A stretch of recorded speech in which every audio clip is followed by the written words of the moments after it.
అంటే ఇప్పుడు ఇద్దరు క్లైమ్ చేసుకుంటున్నారు, మాకు లేడీస్ ఎక్కువ ఓటేసే కాబట్టి మనం సంక్షేమ పథకాలతో మేము గెలుస్తామని చెప్పేసి జగన్మోహన్ చెప్పుకుంటున్నాం. కానీ దేశ విదేశాల నుంచి వచ్చారు జనం.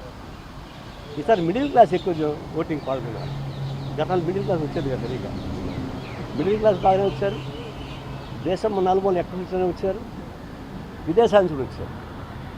కాబట్టి ఇప్పుడు ఓటింగ్ శాతం పెరిగినా మొత్తం తారుమారు అవుతుంది. ఓట్లు అదనంగా సంక్షేమ పథకాలతో పెరిగేది కనపడడం లేదు. అయితే రిజల్ట్స్ వచ్చిన తర్వాత ఎవరు ముఖ్యమంత్రి అవుతారని అనుకున్నారు, మోడీ డిసైడ్ చేస్తారు. వీళ్ళ చేతనే ఉంది, వీళ్ళిద్దరు ఉత్సవ విగ్రహాలే. చంద్రబాబు నాయుడు కానీ లేదా జగన్ కానీ ఇద్దరు ఉత్సవ విగ్రహాలు. రెండు మోడీ డిసైడ్ చేయాలి. ఎప్పుడు డిసైడ్ చేస్తాడు? ఆయన మళ్ళీ ప్రధానమంత్రి అయితే అయ్యే అవకాశాలు లేవు.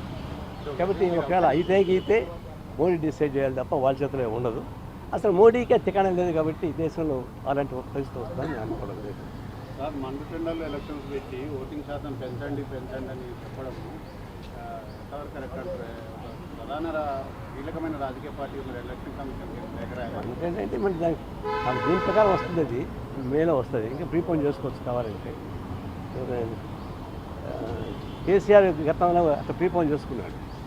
అట్లా ఇప్పుడు ప్రీపోన్ చేసుకుంటే అది వేరు. కానీ ప్రీపోన్ చేయకపోతే యాజ్ ఫర్ షెడ్యూల్ అయినప్పుడు ఇంకా అట్టే వస్తుంది మేలు. దాన్ని ఏం చేయలేము, చేయగలిగేది లేదు. అయితే ఎన్నికల కమిషనే అంటే అన్ని రాజకీయ పార్టీలు కూర్చొని సమ్మర్ని అవాయిడ్ చేసే పద్ధతుల్లో ప్రీపోన్ చేసుకోవడానికి అవకాశం, లేదా పోస్ట్పోన్ చేసుకోవడానికి అవకాశం. 2 నెలలు ముందన్నా సరే, 2 నెలల తర్వాత అయినా సరే, అంతకన్నా మించి అవకాశం లేదు. తెలంగాణలో కూడా వస్తూ ఉన్నాయి, పార్లమెంట్ జరుగుతున్నాయి. గతంలో టీఆర్ఎస్ చేసినటువంటి తప్పిదాల వల్లనే బీజేపీ పెరిగింది. ఒక నియంత్రిత పద్ధతి ఊహించి డెమోక్రటిక్ ఫోర్స్ మొత్తం అణగొట్టాడు. దాంతో కేంద్రంలో బీజేపీ బలగం వల్ల బీజేపీ పైన అవకాశం